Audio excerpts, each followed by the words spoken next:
De la profecía de Ezequiel. Esto dice el Señor Dios: Recogeré a los hijos de Israel de entre las naciones a donde han ido. Los reuniré de todas partes para llevarlos a su tierra. Los haré una sola nación en mi tierra, en los montes de Israel. Un solo rey reinará sobre todos ellos. Ya no serán dos naciones, ni volverán a dividirse en dos reinos. No volverán a contaminarse con sus ídolos, sus acciones detestables y todas sus transgresiones. Los libraré de los lugares donde habitaban y en los cuales pecaron. Los purificaré. Ellos serán mi pueblo y yo seré su Dios. Mi siervo David será su rey, el único pastor de todos ellos.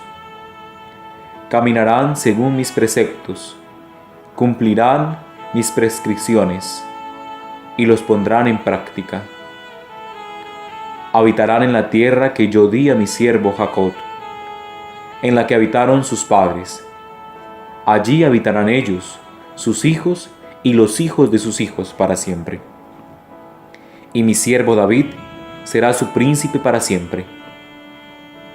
Haré con ellos una alianza de paz, una alianza eterna. Los estableceré, los multiplicaré y pondré entre ellos mi santuario para siempre. Tendré mi morada junto a ellos. Yo seré su Dios y ellos serán mi pueblo. Y reconocerán las naciones que yo soy el Señor que consagra a Israel, cuando esté mi santuario en medio de ellos para siempre. Palabra de Dios.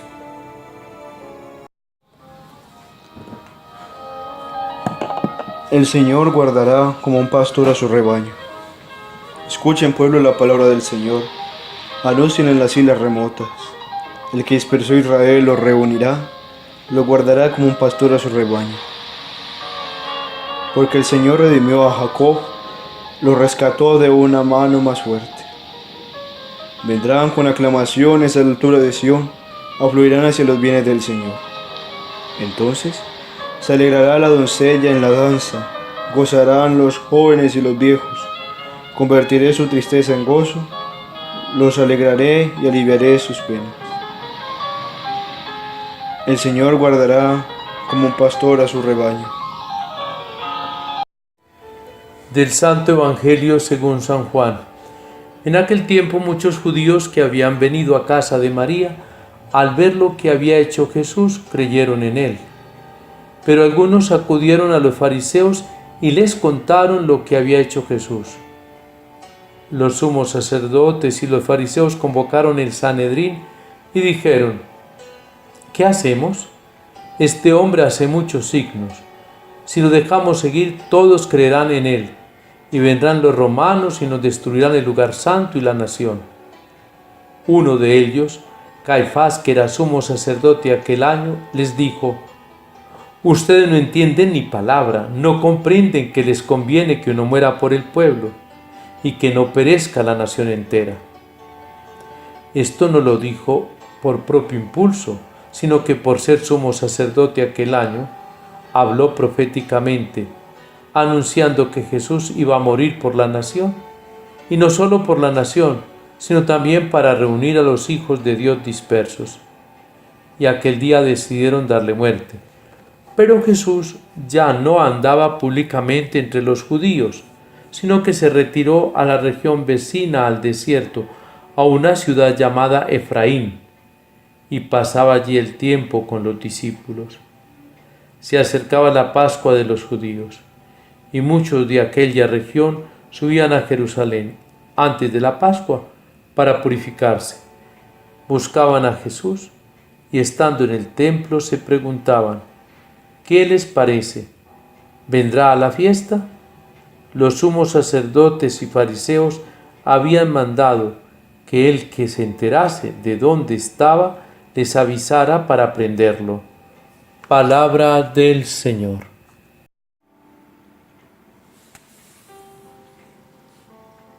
El profeta Ezequiel vive una realidad: un pueblo dividido, un pueblo en dos reinos y la llamada de Dios a través de él para hacer de ellos una sola nación.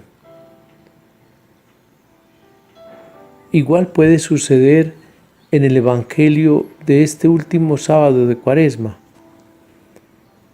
Hay una gran división entre Jesús y los fariseos.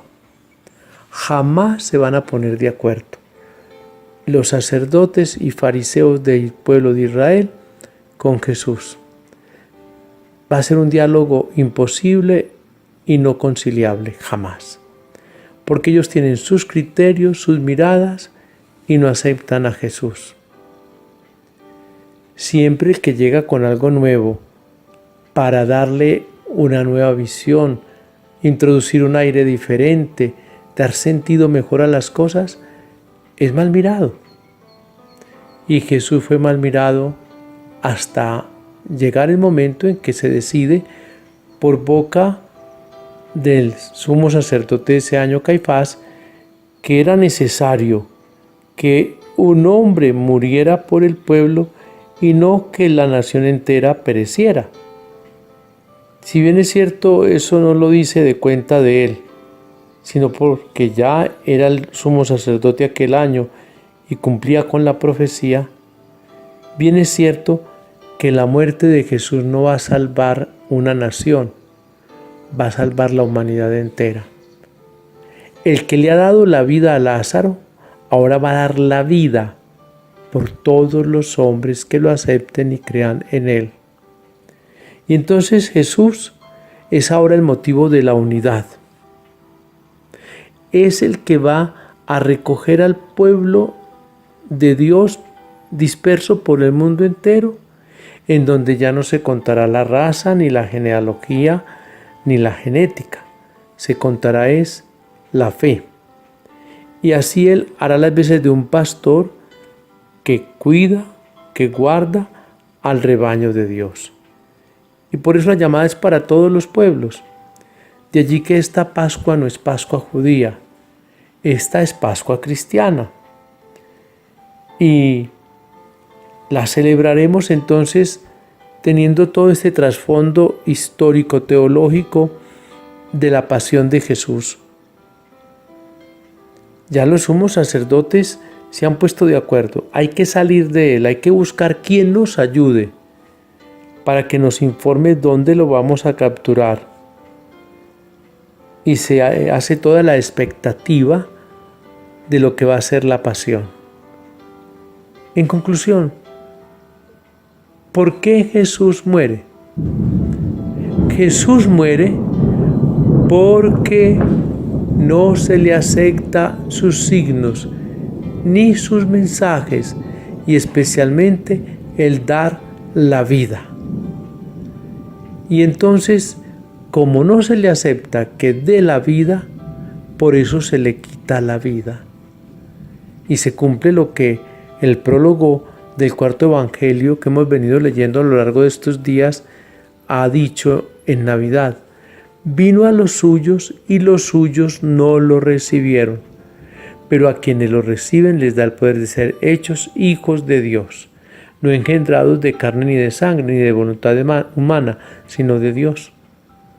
Pues bien, nosotros hemos sido engendrados por el bautismo para ser hijos de Dios, y ese bautismo ha sido en Cristo, muerto y resucitado. Adentrémonos pues en este tiempo de Semana Santa, demos el paso adelante y vivamos nuestra Pascua para renovar ese bautismo que nos hace hijos de Dios, miembros vivos de la Iglesia, y pertenecer a esta gran familia de los hijos de Dios. Sea alabado Jesucristo. Y la bendición de Dios Todopoderoso, Padre, Hijo y Espíritu Santo, descienda sobre ustedes y les acompañe siempre. Una semana llena de la bendición del Señor, una Semana Santa llena de nuestra santidad y de nuestra respuesta.